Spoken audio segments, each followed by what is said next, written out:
guy goes to the patent office. Hello, I would like to register Islam as the religion of peace. Sir, we've got a monthly promotion this month. So if you patent 5 things simultaneously, there's a big discount. Okay, in that case, I would like to patent driving trucks into Christmas markets, flying planes into skyscrapers, shooting down French cartoonists in their office, shooting down Israeli athletes in the Olympic Village, and Islam as the religion of peace. Hi guys, this is Sahar TV, and in today's video we'll see a Muslim, or an ex-Muslim I would say, probably Christian, completely destroying Islam in his stand-up comedy show. Let's take a look. Maybe Islamic State has something to do with Islam? Just a little bit? I mean, it has Islamic in its name. If something... Thank you. This is going better than it did in Camden. I must tell you. If something were called Nazi Germany, don't you think it had some elements of Nazism to it? Some of you are thinking this is getting pretty offensive. My grandfather fought for Nazi Germany. Any dual citizens in the room? Yeah? Okay. People ask me, what is the best thing about having been in solitary confinement in the Islamic Republic of Iran? You know, the silver lining and that stuff. You know, the great thing about having been interrogated by the notorious Iranian intelligence in a dark, cold, hostile room is that this thing is no longer the scariest experience of my life. You can bet the scariest room I ever experienced, it was in Camden. But this is a Christmas gig, and I'm not very religious, but when it comes to religions, I think Christianity is the best one. That's not the funny part, but okay. How do I know? Because non-Christians come to Christian countries and talk crap about Christianity, and nothing happens to them. It's just incredible. It doesn't sound right? It doesn't happen the other way around anywhere in the world, right? I dare any of you to go to a Sharia-controlled country, go to Iran, go to Afghanistan, and speak freely about Muhammad. We all know what the consequence is going to be. It's almost as if Christianity is the religion of peace. But we can't say that, obviously, because those other guys have already claimed it. It's a patent pending situation. So this guy goes to the patent office. Hello, I would like to register Islam as the religion of peace. Sir, we've got a monthly promotion this month. So if you patent 5 things simultaneously, there's a big discount. Okay, in that case, I would like to patent driving trucks into Christmas markets, flying planes into skyscrapers, shooting down French cartoonists in their office, shooting down Israeli athletes in the Olympic Village, and Islam as the religion of peace. This is the best way to show the double standard in Islam. Doing all these terror activities and then claiming it as the religion of peace. Give me a break. My time is short. I don't want to be gunned, but thank you. All right, sir. I don't see any incongruence in your application. I'll submit it for you. Don't worry, I can say that because it's true. Jesus said... Jesus said, "He who is without sin, cast the first stone," and from that we learn the importance of due process of law. Jesus also said, "Give to Caesar what belongs to Caesar, and give to God what belongs to God." And from that we learn separation of religion and state. And Jesus also said, "Forgive them, Father, they don't know what they are doing." And from that we learn to forgive feminists who like Islam.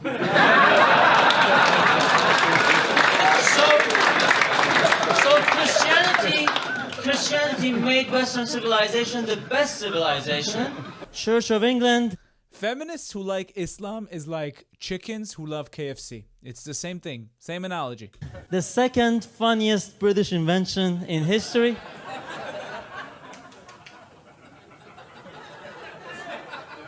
What was that all about? But, of course, the funniest ever British invention is called the state of Pakistan. And that's an invention that none of the Muslims around the world question. But when it comes to questioning Israel, everybody's on their feet. I have a lot of fans in India. This is for you. Churches in England are so empty that unlike other European countries like in France, Islamic terrorists even don't bother attacking them in this country. It's not worth the effort. The cost-effect analysis just doesn't add up. Barbie manufacturer Mattel have released their latest inclusive Barbie, a Barbie with Down syndrome. Previously, they had released Barbie with hearing aid and Ken with a skin disease. It's all... That's not the funny part, but... Come on, I need to get this YouTube video monetized. It's all part of an effort to make Barbie dolls more relatable to a bigger number of girls. Their next release, Barbie, the white English girl from underprivileged background, abused by Pakistani gangs. Oh my God. He's talking about the grooming gangs. If you don't know what it is, look it up. It's gonna be graphic. And Ken, the cowardly English policeman who did nothing about it.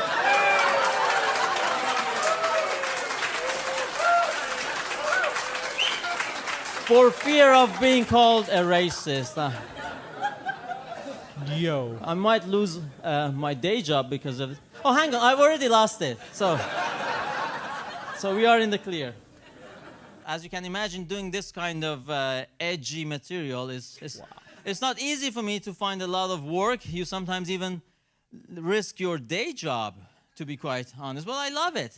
I believe it was Churchill who said, do what you love and you shall never work again. And I never realized he was referring to the cancel culture. Churchill was way ahead of his time, wasn't he? I was a verification officer, which means every day I had to watch videos of harrowing atrocities from the Middle East, where else? Terrible, unspeakable, egregious violations of human rights, day in, day out. And then using my language skills and my geography skills, I had to determine which ethnic group was inflicting those harrowing acts on which other ethnic group. Now, you thought your job was difficult.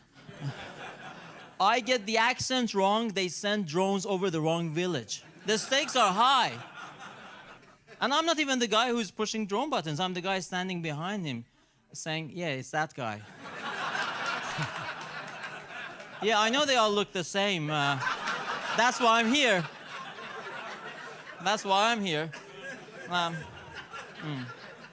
But ultimately, I lost that job. Nothing wrong with me, but my boss just called me in and said, listen, all these transcripts you've been providing us with, all these translations of these terrorists, we just realized most of these terrorists are native speakers of English.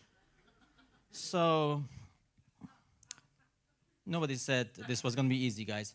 I was just trying to serve the nation. But you know, the British monarch, as the head of the Church of England, bears the title of Defender of the Faith. And Charles and his late mother have been defending the Christian faith pretty much in the same manner that Harry Maguire has been defending Manchester United's goal line. If you're watching this in America, Charles and his late mother have been defending Christian faith pretty much in the same manner that Kamala Harris has been defending your southern borders.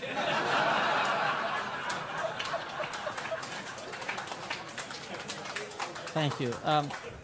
You know, Asia Bibi was a Christian Pakistani woman sentenced to death for blasphemy towards Islam, and she couldn't secure an asylum from Her Majesty's government. Do you know who took her in?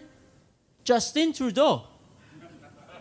I mean, when you lose defense of Christianity to Justin Trudeau, it's like losing the race of Native American heritage to Elizabeth Warren. Now, international news, round-the-clock emergency operations, special operations carried out by Royal Air Force and Royal Marines commandos, evacuating British nationals from Sudan. Hundreds were airlifted to the British base of Akrotiri in Cyprus as the Sudanese capital Khartoum descended further into sectarian violence, street fighting and looting. Meanwhile, British citizens in Leicester have been continuing to live with sectarian violence, street fighting and looting. Who's taking them to Cyprus?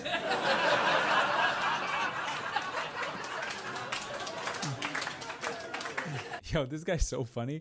And just imagine how brave you have to be to tell these jokes openly and criticizing Islam openly on stage. You could literally get assassinated by one of the viewers or one of the people in the crowd. Wow, true balls on this guy. But no, claiming that Islam is a religion of peace is the absolute funniest claim.